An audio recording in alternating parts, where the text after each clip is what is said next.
ইতিহাসের পাতায় এমন একটা সময়ের কথা লেখা আছে যখন জ্ঞানের মশালটা ছিল মুসলিমদেরই হাতে। তাদের দেখানো পথেই কিন্তু হাঁটছিল গোটা বিশ্ব। কিন্তু প্রশ্নটা হলো, যে সভ্যতা একদিন গোটা বিশ্বকে জ্ঞানের আলো দেখাচ্ছিল, তারা হঠাৎ করে কিভাবে এতটা পিছিয়ে পড়ল? চলুন এই বিশ্লেষণের গভীরে গিয়ে উত্তরটা খোঁজার চেষ্টা করা যাক। একদিকে দেখুন, জ্ঞান, বিজ্ঞান, দর্শন আর বিশাল বিশাল লাইব্রেরিতে ভরা এক অবিশ্বাস্য উত্থান। আর ঠিক তার উল্টো পিঠে নেমে এলো ধ্বংস, স্থবিরতা আর অগ্রগতির পথে এক লম্বা অন্ধকার যাত্রা। এই দুই সময়ের মাঝখানে ঠিক কি এমন ঘটেছিল? চলুন সেই গল্পটাই আজ খুঁজে বের করি। আসলে এই উত্থান আর পতনের পুরো ছবিটা বুঝতে হলে আমাদের একদম শুরুতে ফিরে যেতে হবে, ইসলামের সেই প্রথম দিনগুলোতে, যখন ইতিহাস বইয়ের পাতায় লেখা হতো না, বরং মানুষের জীবনেই যাপন করা হতো। দেখুন, সেই সময়টায় ইতিহাস সংরক্ষণের জন্য কিন্তু বইপত্রের কোনো দরকারই ছিল না। কারণটা খুবই সহজ। স্বয়ং নবীর সঙ্গীরা, সাহাবারা তখনও জীবিত ছিলেন। ইতিহাস তো তাদের স্মৃতিতেই ধরা ছিল, মুখে মুখে ঘুরত। যা কিছু ঘটছে তা তো চোখের সামনেই, তাই আলাদা করে লিখে রাখার কথা কেউ ভাবেনি। কিন্তু সময় তো আর থেমে থাকে না। ধীরে ধীরে সাহাবাদের সেই প্রজন্মটা পৃথিবী থেকে বিদায় নিতে শুরু করল। আর নতুন প্রজন্মের কাছে ইসলামের সেই মহানায়কদের গল্পগুলো কেমন যেন ঝাপসা হয়ে আসছিল। ঠিক তখনই খলিফা উমর ইবনে আবদুল্লাজিজ সময়ের সেই ডাকটা শুনতে পেলেন। তিনি বুঝতে পারলেন, এই জ্ঞান যদি এখনই ধরে না রাখা হয় তাহলে হারিয়ে যাবে। আর তাই তিনি সেই সময়ের সেরা পণ্ডিত ইবনে শিহাব আল জুহরিকে দায়িত্ব দিলেন ইসলামের ইতিহাসকে প্রথমবার লিখিত রূপ দেওয়ার। তো ইবনে শিহাব কাজটা শুরুও করলেন, কিন্তু একটা বিরাট সমস্যা সামনে এসে দাঁড়ালো: লেখার উপাদান। তখন তো আজকের মতো কাগজ ছিল না, লেখা হতো প্যাপিরাসের ওপর। আর এই প্যাপিরাস ছিল যেমন দামি, তেমনই ভঙ্গুর। আর সবচেয়ে দুঃখের বিষয় কি জানেন?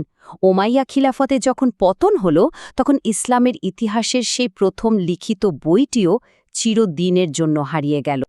উমায়াদের পতনের পর মঞ্চে এলো আব্বাসীয়রা। হ্যাঁ, তাদেরও অনেক সীমাবদ্ধতা ছিল, কিন্তু একটা জায়গায় তারা ছিলেন অনন্য।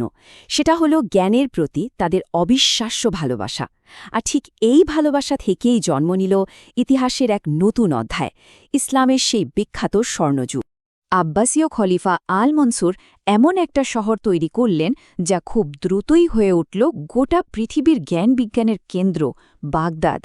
এখানেই তৈরি হয়েছিল বাইতুল হিকমা বা হাউস অব উইজডমের মতো লাইব্রেরি, যা ছিল আক্ষরিক অর্থেই জ্ঞানের ভাণ্ডার। পৃথিবীর নানা প্রান্তের জ্ঞান এখানে এসে জড়ো হতো, অনুবাদ হতো।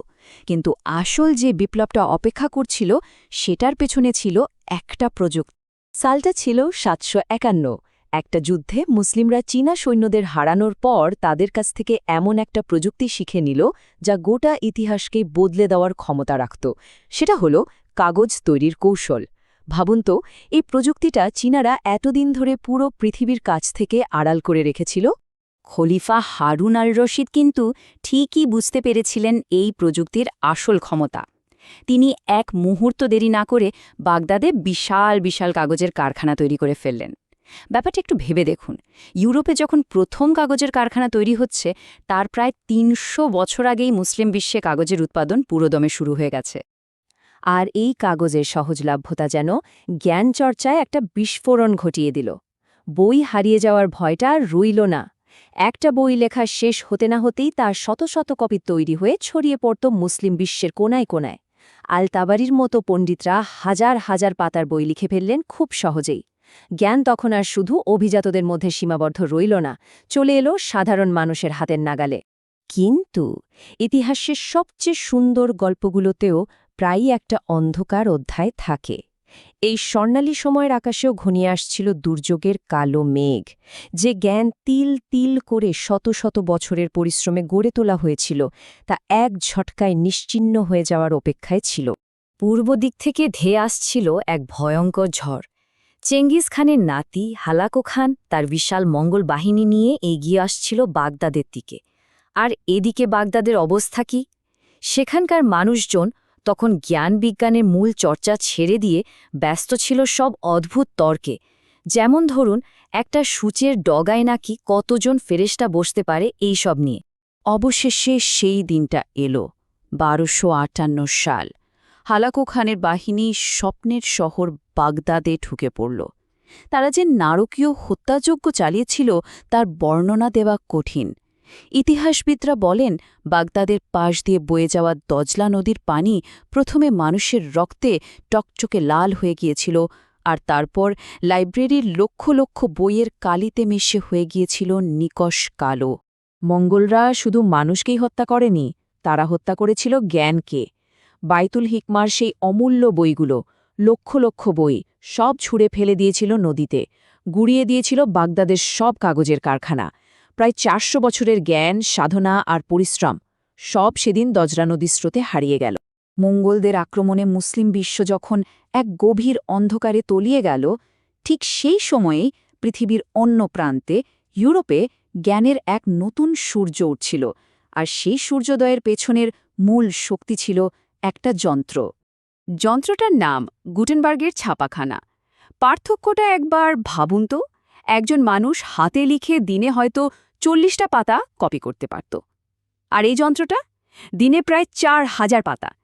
এই যে প্রযুক্তিগত ব্যবধান, এটা ছিল আক্ষরিক অর্থেই আকাশ আর পাতালের মতো। কিন্তু ভাগ্যের কি পরিহাস, এই যুগান্তকারী প্রযুক্তি যখন মুসলিম বিশ্বের দরজায় এসে কড়া নাড়ল, তখন ঘটল এক বিরাট ভুল। সেই সময়ের উসমানীয় সাম্রাজ্যের শাসকরা একটা মারাত্মক সিদ্ধান্ত নিয়ে বসলেন। লিপিকারদের ব্যবসা হারানোর ভয় আর কিছু ধর্মীয় গোড়ামির কারণে তারা ছাপাখানাকে হারাম বা নিষিদ্ধ ঘোষণা করে দিলেন। শুধু এই একটা সিদ্ধান্তের কারণে মুসলিম বিশ্ব প্রায় ৩০০ বছরের জন্য পিছিয়ে পড়ল, আর ঠিক এই সুযোগটাই কাজে লাগিয়ে ইউরোপ জ্ঞানবিজ্ঞানে এগিয়ে গেল বহুদূর। এই সময়টাতেই আমরা একটা অদ্ভুত জিনিস দেখি। ইউরোপ যখন একের পর এক বিশ্ববিদ্যালয় আর লাইব্রেরি তৈরি করছে, মুসলিম শাসকরা তখন ব্যস্ত তাজমহলের মতো চোখ ধাঁধানো সব প্রাসাদ বানাতে। অগ্রাধিকারের এই যে ফারাক, এটাই দুটো সভ্যতার পথকে চিরদিনের মতো আলাদা করে দিল। ইতিহাস কিন্তু শুধু অতীতের গল্প বলে না, ইতিহাস আসলে বর্তমানের জন্য একটা আয়নার মতো। অতীতে সেই ভুল সিদ্ধান্তগুলোর ছায়া কিন্তু আজও আমাদের চারপাশে দেখতে পাওয়া যায়। সেই যে ছাপাখানাকে গ্রহণ করতে প্রায় ৩০০ বছর দেরি হয়ে গেল, তার প্রভাব কিন্তু আজও মুসলিম বিশ্বে রয়ে গেছে। তবে আমাদের এই বিশ্লেষণ কাউকে দোষ দেওয়ার জন্য নয়, বরং ইতিহাস থেকে আমরা কি শিখতে পারি সেটাই খুঁজে বের করার একটা চেষ্টা। তাহলে শেষ প্রশ্নটা এটাই থেকে যায় যে সভ্যতা একদিন জ্ঞানের আলো দিয়ে গোটা পৃথিবীকে পথ দেখিয়েছিল, সময়ের স্রোতে সেই আলোটা কেন নিভে গেল? জ্ঞান আর ক্ষমতার এই চিরন্তন দ্বন্দ্বে ইতিহাস আমাদের ঠিক কোন শিক্ষাটা দিতে চায়? ভবিষ্যতে এই ধরনের আরও ঐতিহাসিক ও শিক্ষামূলক ভিডিও মিস করতে না চাইলে এখনই ভিডিওটি লাইক করুন এবং সাবস্ক্রাইব করে বেল আইকনটি বাজিয়ে দিন। পাশে থাকার জন্য অসংখ্য ধন্যবাদ।